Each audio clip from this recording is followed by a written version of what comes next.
Hey everyone, and welcome to another Everyday Heroes of Effective Giving episode produced by Intentional Insights. My name is Dr. Gleb Sikorski, and I'm the leader of Intentional Insights. And we bring to you today John Behar to talk about his story of effective giving. So, John, would you please introduce yourself and share how you define effective giving and what makes you passionate about it? Hi, Gleb. My name is John Behar. I'm the Chief Operating Officer and Director of Philanthropy Education at the Life You Can Save, an organization that combats extreme poverty. So I would define effective giving more as a spectrum rather than a fixed point. And the further out you get on that spectrum, the more people are thinking about impact and maximizing the social outcomes that they want from their giving. So, that can be, effective altruism typically talks about trying to get people to give to the very most effective causes, and that's certainly something that we want to encourage. But we also recognize that there is this continuum, and we really want to shift people out towards getting more impact. We want people to give a lot more and a lot more effectively, but if we can only get them to give a little more and a little more effectively, we'll take that too. As far as what makes me passionate about effective giving, the thing that really gets me excited is the magnitude of the opportunity. Just in the US alone, there's over $300 billion a year given to charity, given with very little thought. About 2/3 of donations are made with no research behind them. Most people, if they do conduct research, they just do sort of trivial amounts on a charity's website without looking for independent sources or more verified information.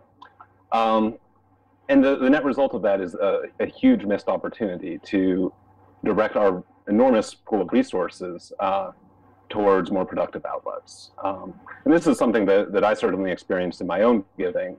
I started out charitable giving. I gave the way most people give. I gave almost no thought to where I was giving.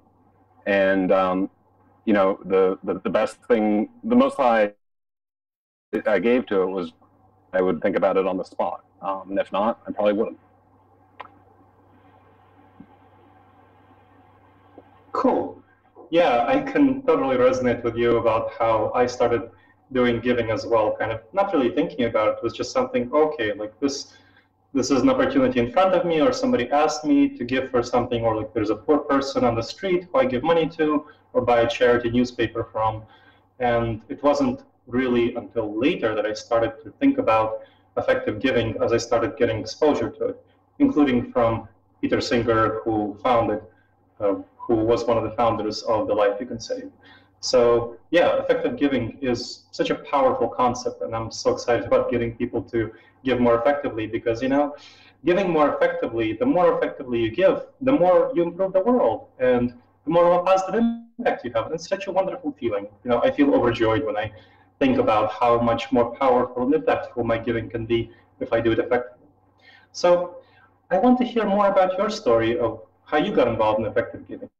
You said you got involved first in regular kind of everyday giving, the way most people do.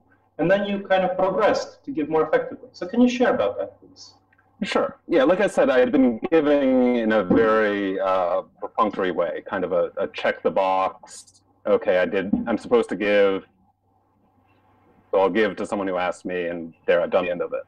And I was continuing to give that way until a couple of colleagues of mine taught me a better way to give. I was working at a hedge fund at the time, and a few of my coworkers started doing research trying to find out where they're good, much the way that our employer was trying to do research, very diligent research to find the very best investment opportunities. They were trying to translate this same idea to the charitable space. And when I heard about that, it was so obviously better than the way I was doing it, which was to put no thought into it and not think at all about the impact of my gifts, that I was kind of instantly hooked on that basic notion. To me, I was going to give the money anyways. I felt it was the right thing to do. The right thing to do. But once I thought about the fact that this is these donations have real consequences and real outcomes. That we're playing with live ammo in a sense, and this is really an area that deserves our thought. And the people who are ultimately affected by these decisions, have a right to have these decisions made thoughtfully. I really like that sentiment, the right to make these decisions thoughtfully. I think when I think about effective giving, I've always, when I used to think about giving, I just give for the enjoyment of the feeling of being a good person and pleasure from the giving itself. And it's really been a shift for myself to focus on impact, because impact is where it's at. Being a savvy investor about charity and thinking carefully and hard which charity you invest in to make the most impact that you can for the world. And so that segues nicely into the third question of what you're doing now in the area of effective giving, because you're working at a charity organization that helps folks do exactly that, be savvy investors about their giving. Exactly. So I have two roles at the Life You Can Save. One is as Chief Operating Officer, I help shape the strategy of the organization and run particular projects and help with the management. The Life You Can Save tries to help people give more effectively in a lot of different ways. We publish a list of recommended charities so people can easily find great giving opportunities in a variety of different cause areas, although all focused on towards our general mission of helping people in extreme poverty. We publish an impact calculator where people can see, can actually visualize how much a given size donation will achieve when given to any one of the 17 organizations that we recommend. And we encourage people to take, in which they pledge a portion of their income to highly effective charities. And in addition to just making a sort of one-off pledge and a one-time decision, what we really are trying to get people to consider is committing to a process of improvement. So we like to use a phrase called personal best. And the idea is that each year you try and give a little bit better than you did the year before, or a lot better. That's allowed too. But each year if people can give a little bit more money, or do a little bit more research, or give a little bit more of their charitable budget towards high impact causes rather than causes that their primary motivation is a personal attachment.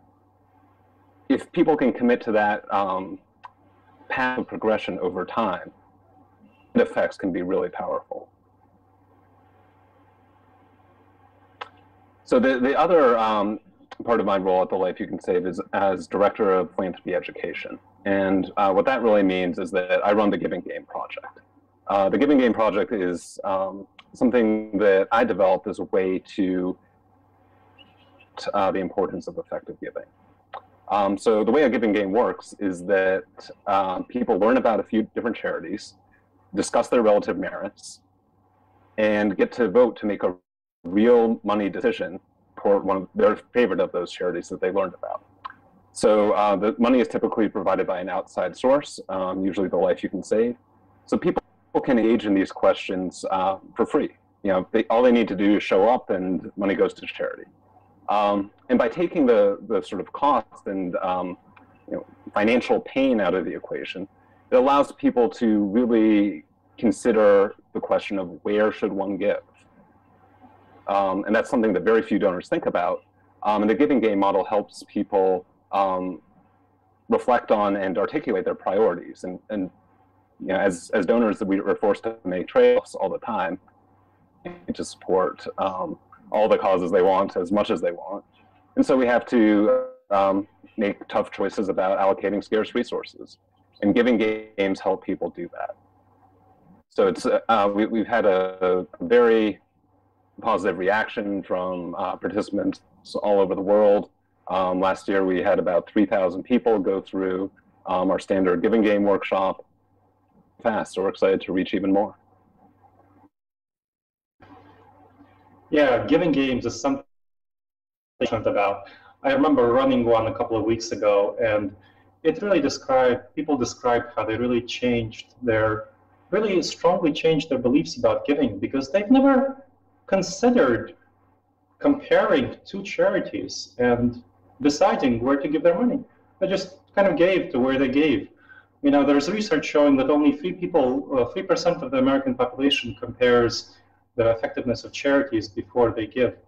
And it's just so sad to me that the most effective charities, the ones that do the most good in the world, are just there's so little consideration for effectiveness. And both the giving games and the impact calculator and the pledge and the listing of the charities, they all help people orient toward being more effective. And I really like the personal best, kind of slowly changing giving over time. You know, I took the Life You Can Save pledge a while ago, and it was really helpful for me to nudge me in the direction of thinking about how to give more effectively. That doesn't always mean give more money.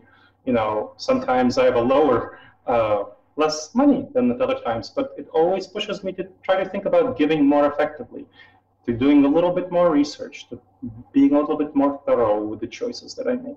So I think that's a really great cause. And I'm curious to learn more about what you plan to do in the future, both you as an individual and the Life You Can Save if you can speak for it. And what kind of a mark do you want to have left on the world, you know, looking back at your life from the far future? Yeah, so I'll start with the Life You Can Save, where I think there's some really exciting opportunities for what we can do. We're developing some really exciting partnerships, including ones that you've helped develop with various humanist communities, and we're very excited about conducting outreach with those groups. We're also in the midst of significantly improving our internal processes around our ability to communicate with donors, with pledgers, with people who subscribe to our mailing list. And so I think that's going to lead to some really nice improvements in our ability to communicate and build this community amongst our audience. And we continue to make progress in getting in front of the audiences that we want to be talking to, including high net worth donors and influencers and gatekeepers to large pools of money. So, you know, when we look forward, we anticipate continuing to grow at a very nice rate, and hoping to find ways to spread the effective giving message to places that's never really reached before, and find ways to really amplify that message and reach than effective givers have been able to contact so far. So scale is definitely a big part of what we're thinking about. We're trying to create a large-scale cultural change, and we've been really excited about the response that we've gotten so far, and the passion of the effective giving community. And with any luck, we're going to help grow that community significantly. With respect to giving games, I think the plans for the future are bigger and better. When I picture what I want for the Giving Game project, I want Giving Games to be a major part of philanthropy education. I want philanthropy education to be widespread and just embedded in our conception of a normal education. Our educational system produces people who are literate. They can read, they have numerical literacy. I would like our educational system to produce people with a philanthropic literacy as well. That doesn't mean they have to be stone cold experts on every little detail about giving, but right now, as you said before, people have no opportunity to learn about charity. There's no built-in place for them to think about it, and so their views on charity just sort of evolve from a series of random exposures. We can do better than that. We can have a systematic process of teaching people good ways to think about giving. That doesn't say that there's like a single right answer for how to think about giving, but we can teach people skills to help them give more effectively, and we can teach them skills that will help them be happier with their own giving. which I think is very important. That's really awesome. And I think that that's a wonderful message to leave and a wonderful mark to leave as the impact you would like to leave on the world, kind of teaching people and integrating into the educational system of our society a way to engage with giving effectively, to actually have philanthropic education, to let people know how to give and how to give effectively, and help them do so, help them achieve their own goals for doing it, and to give happily and effectively and making the most positive impact on the world. That's great. Well, thank you so much, and I really appreciate you being on the program. This has been another series of Everyday Heroes of Effective Giving, with this time with John Behar, produced by Intentional Insights, and my name is Dr. Gleb Sikorsky. And thank you everyone for watching.